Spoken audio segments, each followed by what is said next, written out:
हुकूमती इत्तेहाद जाती पसंद और नापसंद से बालातर होकर आवाम की खिदमत करेगा।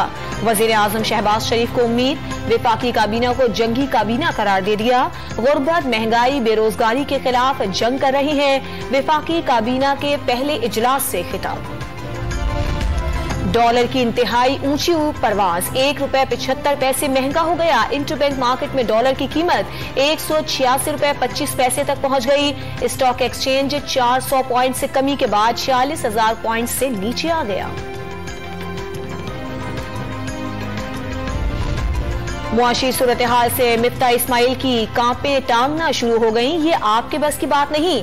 असद उमर के हुकूमत परवार अदम एतमाद की करारदाद के बाद ज़र मुबादला के ज़खायर में $5 अरब से जायद की कमी का दावा। फॉरेन फंडिंग केस का फैसला 30 रोज में करने का हुक्म इस्लामाबाद हाई कोर्ट में चैलेंज कर दिया। तहरीक इंसाफ ने हमजा शहबाज को वोट देने वाले अरकान के खिलाफ कार्रवाई का आगाज कर दिया। स्पीकर पंजाब असेंबली ने PTI का रेफरेंस इलेक्शन कमीशन को भिजवा दिया।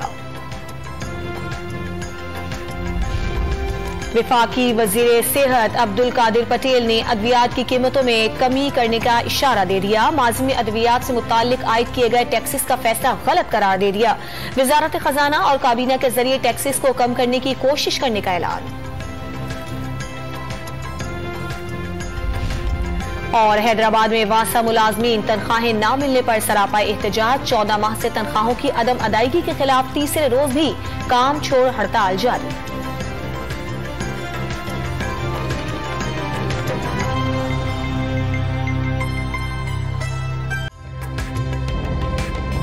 ताज़ा तरीन वीडियोस के लिए हमारा YouTube चैनल सब्सक्राइब करके बेल आइकन प्रेस करिए ताकि आपको मिले हर अपडेट सबसे पहले।